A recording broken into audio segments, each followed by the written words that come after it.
So we're at the end of the first week of reading Kant's Critique of Pure Reason. So really, I'm done with exactly 3 pages. And there are some changes coming for next week, as you will see. The theme for today, and actually starting today from now on, is what I call the middle way. So how do you chart a metaphysical path between two extremes that are incommensurable? And Kant is doing that because he is charting a course between a kind of rationalism that says you can directly through reason know whether God exists or whether there's a soul, hypotheses that cannot be justified using experience, and a kind of skepticism that denies any kind of knowledge whatsoever. And he finds both of those unpalatable. And the way he says that is that, while his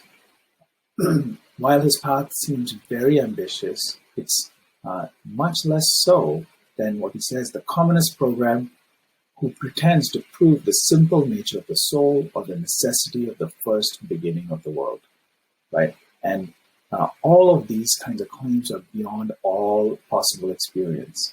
And he doesn't want to go anywhere where experience cannot go. And at the same time, he wants to give an exhaustive account of everything that is possible within the realm of experience. Right? So he wants completeness as well as comprehensiveness in the achievement of that goal of characterizing all the preconditions of experience. And this is really a kind of a middle way approach. And I think of it as like the middle way between the Buddha and Kant, where both of them are trying to chart a course between extremes.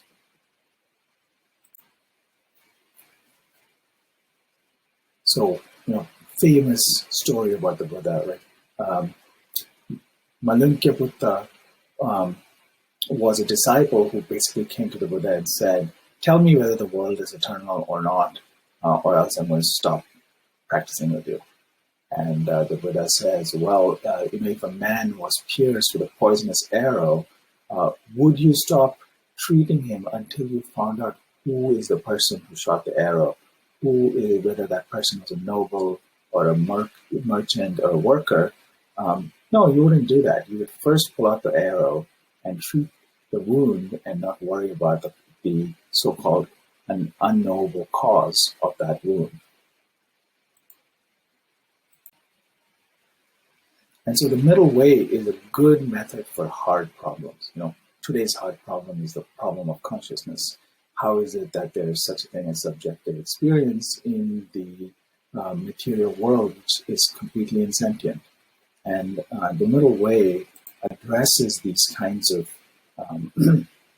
incommensurable hard problems, in my view. And so what I'm going to do is I'm going to read the most famous exposition of the middle way idea in Indian philosophy, which is Nagarjuna's Mulamadhyamakakarika.